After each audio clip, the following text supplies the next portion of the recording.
O impressionismo foi uma tendência artística francesa com ênfase na pintura que ocorreu no momento da chamada Belle Époque. Essa vertente teve um papel muito importante para a renovação da arte do século XX, sendo a grande propulsora das chamadas vanguardas europeias.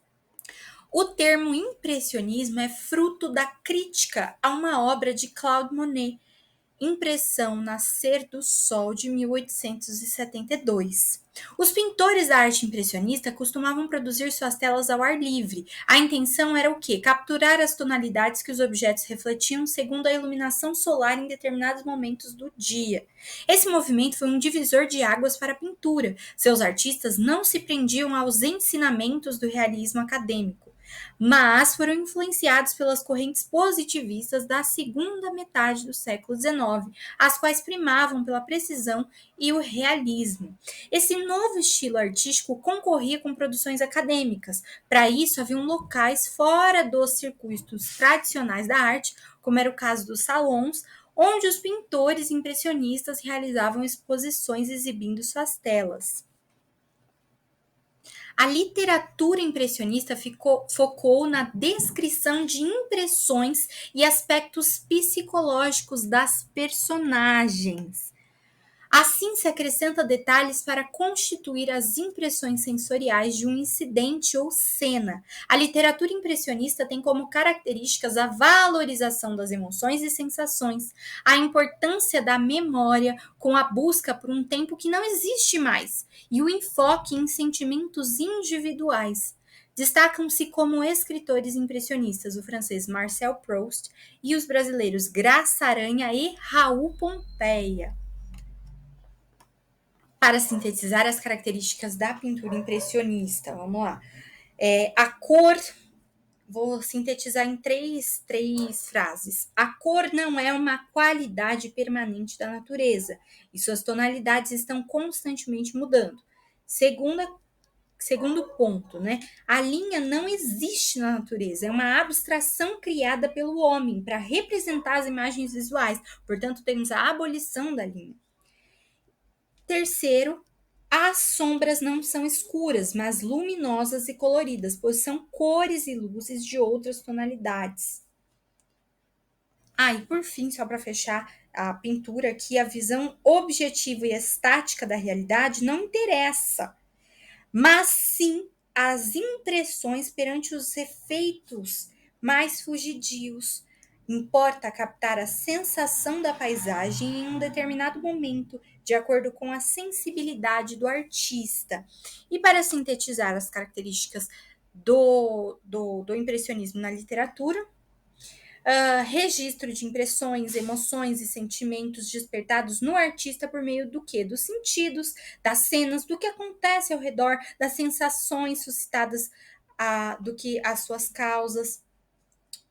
O relevo, a percepção visual do instante, valorizando o quê? A cor, a atmosfera, o efeito dos sons.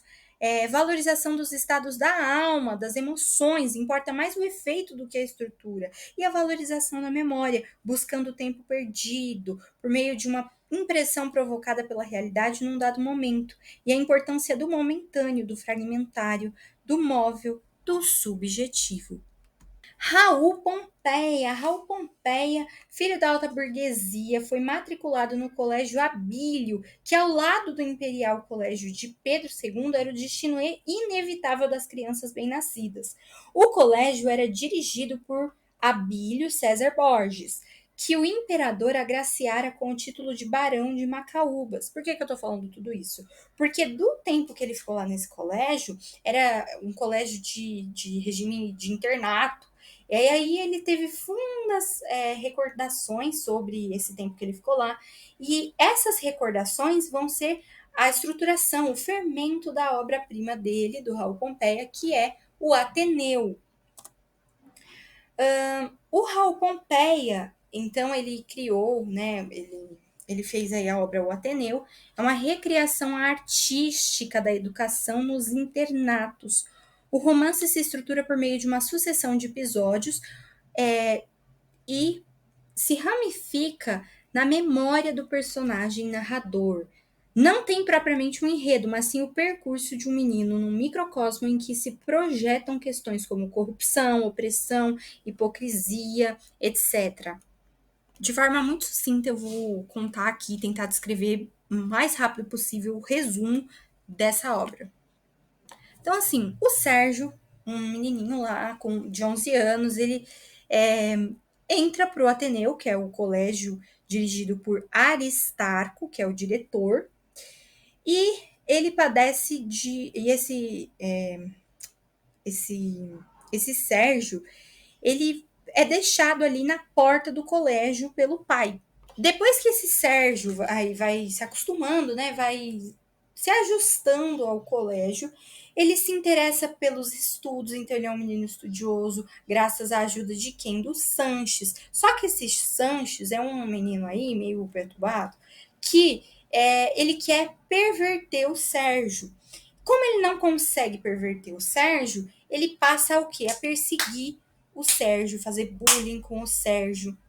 O resultado é o quê? O Sérgio, que é um bom aluno, ele passa o nome do Sérgio vai para o livro de notas, que é um livro em que cada professor anota as suas supostas indisciplinas e elas são lidas diante de todos os outros alunos e rigorosamente castigadas.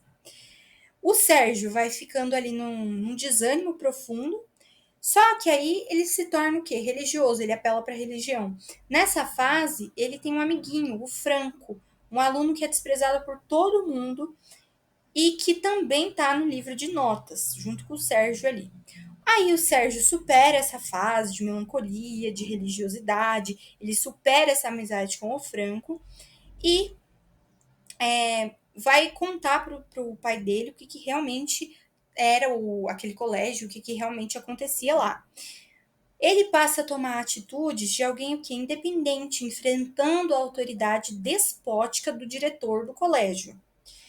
Aí ele começa a frequentar uma biblioteca, de um grêmio, onde ele tem uma amizade aí com um tal de Bento Alves. Esse Bento Alves é um aluno mais velho que trabalha como bibliotecário. Só que essa amizade com Bento Alves se degenerou bem rápido, assim, foi bem sucinta. Mas o Sérgio teve, enfim, lá no finalzinho do livro, um verdadeiro amigo, o Egbert. O livro termina com um incêndio que destrói o Ateneu. Incêndio que foi propositalmente provocado por Américo. Quem é esse Américo? Um aluno revoltado que fora colocado no internato pelo pai à força. Texto para as questões de 4 a 5. Ateneu era o grande colégio da época, afamado por um sistema de nutrida reclame. O que é a reclame? Publicidade nesse contexto. Mantido por um diretor, o Aristarco, que de tempos a tempos reformava o estabelecimento, pintando-o jeitosamente de novidade, como os negociantes que liquidam para recomeçar com artigos de última remessa. Que imagem se faz de Aristarco, o diretor de Ateneu? Justifique. Bom, o diretor é comparado ao quê? A um comerciante, né? Então, o diretor é comparado a um comerciante e a sua preocupação não é com a educação dos alunos propriamente, mas sim em ganhar dinheiro. Aristos, étimo grego, significa o melhor, excelente. Arque significa que contém. Tanto Aristos como Arque estão presentes na etimologia, na origem do nome Aristarco, que é o nome do diretor aí do colégio, do internato. Considerando essas informações, comente a relação desse nome com a crítica que se faz ao status quo da monarquia. O status quo, neste contexto, é o estado vigente. Então, o personagem Aristarco, o diretor, representa a aristocracia brasileira, sendo Aristarco injusto, corrupto e inescrupuloso. O autor Raul Pompeia faz uma crítica à aristocracia por meio deste personagem. Certo? Bom, texto para as questões 6 e 7. Informaram-me de coisas extraordinárias. O incêndio fora propositalmente lançado pelo Américo, que para isso rompera o encanamento do gás no saguão das bacias. Desaparecera depois do atentado. Desaparecera igualmente durante o incêndio a senhora do diretor. Isso é um detalhe também. O Sérgio, personagem aí do Ateneu, ele era apaixonado pela esposa do diretor.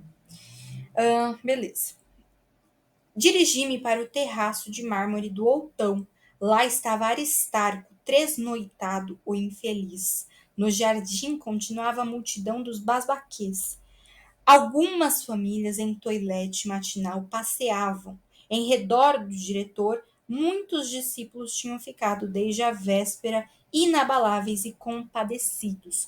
O que simboliza o incêndio em um Ateneu? O incêndio do colégio simboliza a destruição dos valores da sociedade representada pelo Ateneu, uma elite monarquista, escravagista e injusta. 7. Além do incêndio de O Ateneu, há outro fato que, no contexto do livro, satisfaz o inconsciente do narrador, a Pontio. Como ele era apaixonado, né, pela esposa do diretor, então é a fuga da esposa de Aristarco.